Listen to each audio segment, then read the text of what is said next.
नमस्कार, बिहार तक पर आप देख रहे हैं बड़ा सवाल। मैं हूं आपके साथ रोहित सिंह।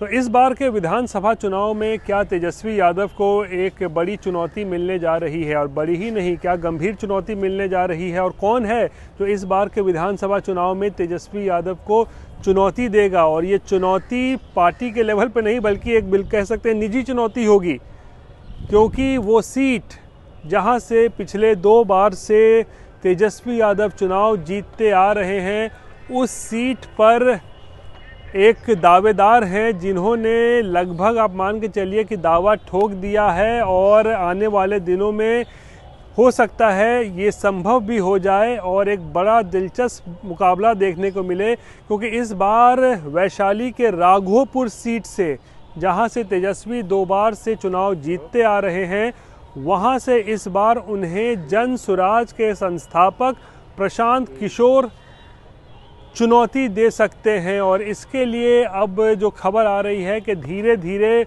मैदान तैयार किया जा रहा है, माहौल तैयार किया जा रहा है। और प्रशांत किशोर जो इस वक्त बिहार के कई ज़िलों का दौरा कर रहे हैं, उन्होंने अब ये संकेत दिए हैं। और देखिए, अभी सिर्फ संकेत इसीलिए हम कह रहे हैं क्योंकि चुनाव में अभी 8-9 महीने की देरी है, 8-9 महीने दूर है चुनाव।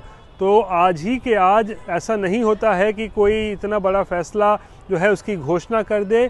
तो हमें लगता है कि ये अब माहौल जो है बनाने की कवायद शुरू हो चुकी है, और आने वाले कुछ महीनों में जो है ये संभव होता भी दिखे कि इस बार राघोपुर सीट से तेजस्वी यादव बनाम प्रशांत किशोर की बड़ी टक्कर जो है वो देखने को मिल सकती है। क्योंकि इस बारे में जब प्रशांत किशोर से सवाल पूछा गया है पिछले 2 दिनों में, तो उन्होंने एक ही बात दोहराया है कि अगर उनकी पार्टी जो जन सुराज पार्टी है वो चाहेगी कि प्रशांत किशोर चुनाव लड़ें, तो वो चुनाव लड़ेंगे, बिहार विधानसभा चुनाव।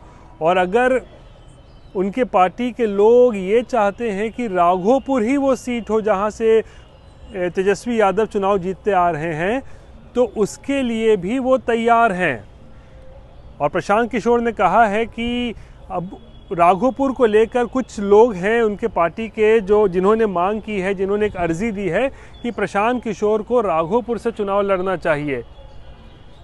यानी कि आप समझिए कि कितना बड़ा और कितना दिलचस्प ये मुकाबला हो सकता है, जब राघोपुर सीट से, जहां से तेजस्वी यादव को लगभग पिछले 2 बार से हम देखें तो अच्छी जीत मिलते आ रही है, वहां इस बार अगर प्रशांत किशोर उनके खिलाफ खड़े हो जाएंगे तो फिर रास्ता इतना आसान प्रशांत किशोर के लिए तो नहीं रहेगा।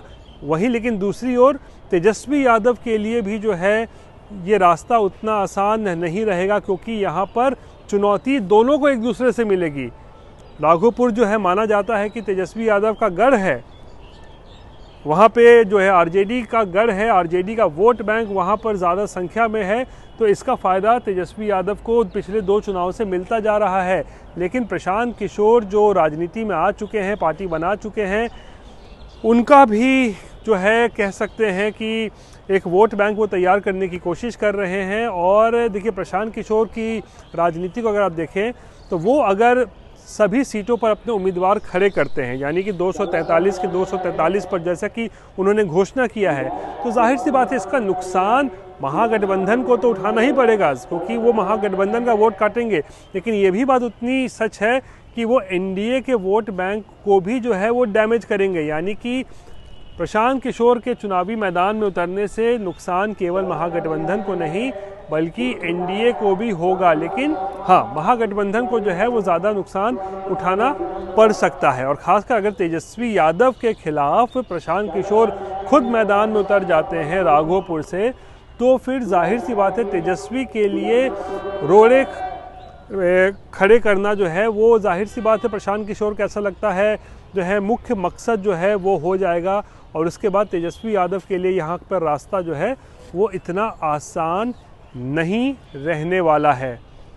अब ऐसे में दिलचस्प बात यह है कि क्योंकि आज माहौल बनाना शुरू किया गया है, आज प्रशांत किशोर कह रहे हैं कि कुछ लोगों ने, 1-2 लोगों ने उनके नाम की अर्जी दी है कि वो राघोपुर से लड़ें। आने वाले दिनों में हो सकता है कि ये मांग जो है और ज़्यादा व्यापक हो जाए। और प्रशांत किशोर अपने लिए एक माहौल तैयार कर रहे हों, तो या समझ लीजिए कि राघोपुर सीट जो है इस बार एक बड़ा हॉट सीट होने जा रहा है। और वो हॉट सीट इसलिए क्योंकि तेजस्वी यादव की लड़ाई यहाँ पर संभावना है कि इस बार सीधा प्रशांत किशोर से देखने को मिल सकती है। बहरहाल ये थी बिहार से जुड़ी हुई आज की बड़ी खबर। बाकी की तमाम खबरों के लिए आप देखते रहिए बिहार तक और मुझे आज के लिए दीजिए इजाज़त। नमस्कार।